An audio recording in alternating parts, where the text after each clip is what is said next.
तेनालीराम को मौत की सजा।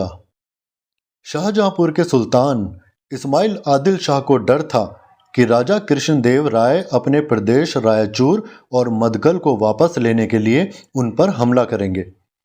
उसने सुन रखा था कि कैसे राजा ने अपनी वीरता से कोडिपल्लू, कोंडपल्ली, उदयगिरी, उमत्तूर और शिव समुद्रम को जीत लिया था।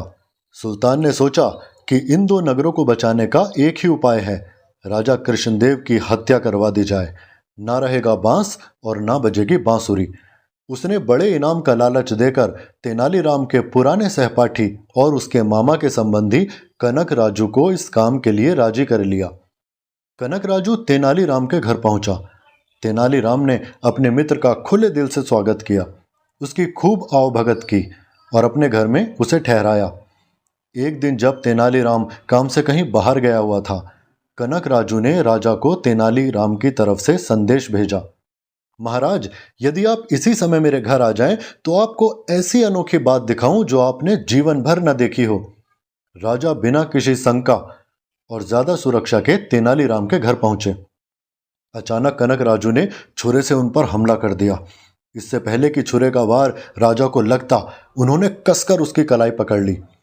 उसी समय राजा के अंगरक्षकों के सरदार ने कनक राजू को पकड़ लिया और वहीं उसे ढेर कर दिया। अब कानून के अनुसार राजा को मारने की कोशिश करने वाले को जो व्यक्ति आश्रय देता था उसे भी मृत्युदंड दिया जाता था। तेनालीराम को भी मृत्युदंड सुनाया गया। उसने राजा से दया की प्रार्थना की।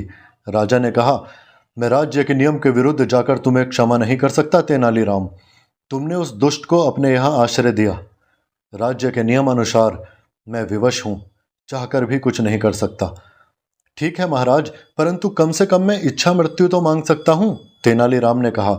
हाँ तेनालीराम, यह हो सकता है कि तुम स्वयं फैसला कर लो कि तुम्हें किस प्रकार की मृत्यु चाहिए, राजा ने आश्वासन देते हुए कहा।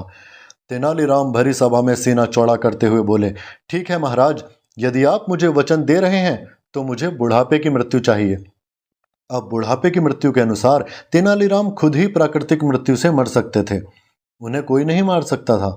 तेनालीराम के सभी शत्रु आश्चर्यचकित थे और राजा प्रसन्न होकर बोले, बहुत खूब तेनालीराम, मृत्यु को भी इतनी आसानी से छका दिया।